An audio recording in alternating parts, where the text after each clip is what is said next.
हमारे घर की कोई भी जानकारी नहीं है, झूठ बोलती है बैठ के। आप लोगों को याद होगा शायद पिछली साल स्नैपी गर्ल चैनल्स पे इनके लिए एक वीडियो बना था, इनके ऊपर डिफेमेशन का केस भी लगा था, बिकॉज इन्होंने बोला था कि जो सूरज भैया है ना, सूरज भैया की जो डेथ हुई है वो उनकी वाइफ ने ऑक्सीजन मास्क हटा दिया है, इस वजह से उनकी डेथ हुई है, उनकी वाइफ ने उनकी जान ली है।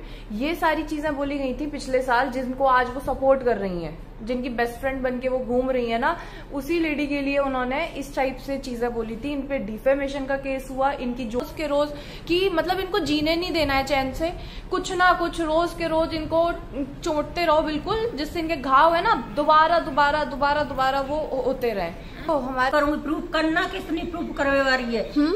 सौतेलो बेटा है, कभी कभी दूसरी शादी है, कभी सूरज जी की दूसरी शादी कर दे, कभी सूरज के पापा की कर दे, यही करती रहती है, झूठ सांस बोलती रहती है बैठ के यहाँ पे। फ्रेंड्स, सपना किस तरीके के इंसान है? क्या सपना को समझ में नहीं आ रहा है कि सपना की जो ये हरकतें हैं, इन्होंने एक हंसते खेलते परिवार को पूरी तरीके से तोड़ के रख दिया? क्या सपना इतनी छोटी सी बच्ची है कि सपना को ये सब नहीं दिख रहा है कि जो सपना की प्रॉपर्टी है वो सपना की ही रहेगी?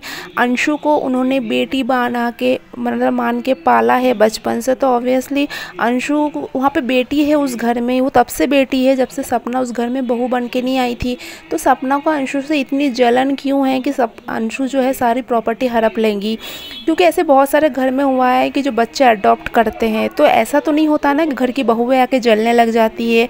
हाँ, ऑब्वियसली आजकल के टाइम पे तो ऐसा होता है कि प्रॉपर्टी बहुत कुछ मैटर करता है, लोगों को सिर्फ प्रॉपर्टी ही दिखता है। पर क्या सपना का फ़र्ज़ नहीं था कि सपना के दोनों हस्बैंड चले जाने के बाद उस परिवार को बांध के रखना सपना का फ़र्ज़ नहीं था? कि सपना अगर अपने पतियों से इतना प्यार करती थी, अगर उसको पता था कि जो राजवीर अपने मम्मी पापा से कितना प्यार करता है, भले उनके ससुर जी ऐसे थे पर सास का तो ध्यान वो रख सकती थी। पर सपना ने भी क्या किया? सपना ने भी बाहर के लोगों की बातों में आके अपने ही परिवार को किसी लायक नहीं छोड़ा, समाज में उठने बैठने लायक तक नहीं छोड़ा, जिसका मज़ा सपना की रिश्तेदार ले रहे हैं। जी दोस्तों, हम बात कर रहे हैं जो सपना की जो जिसने सपना के ऊपर गंदा गंदा सा इल्ज़ाम लगाया था,